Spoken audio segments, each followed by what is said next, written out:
Hello and welcome to this video that will explain the new placement evaluation form that we are asking our supervisors to fill in. It is based on a rubric, and I'll explain the form as I go through.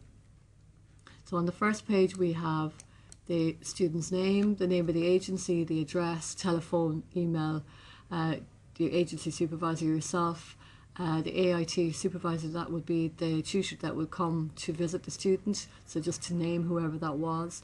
The duration of the placement, that's the number of hours the students have completed, the start date and the completion date.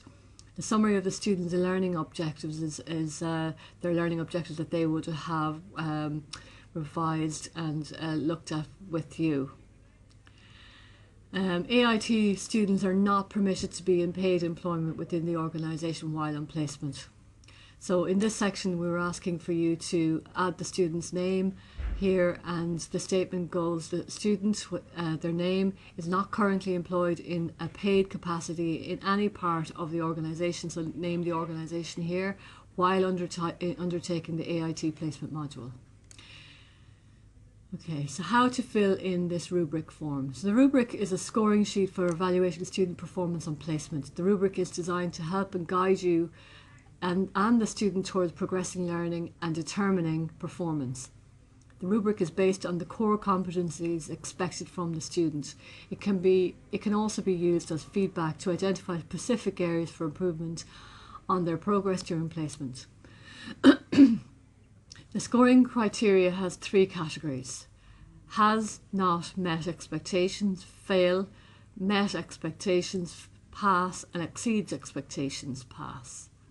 A supervisor may indicate has not met expectations in a small number of areas, but the overall performance may be a pass.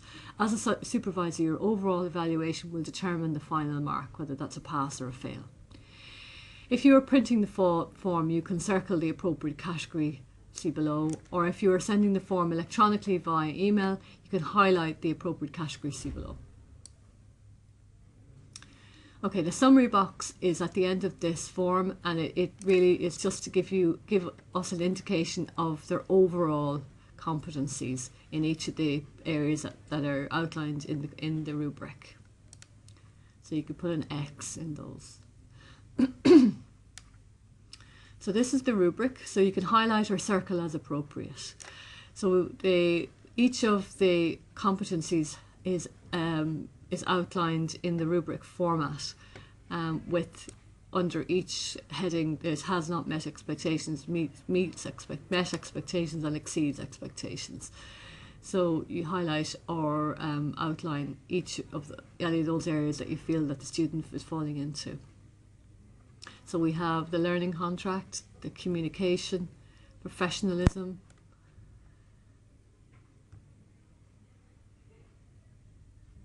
working with others,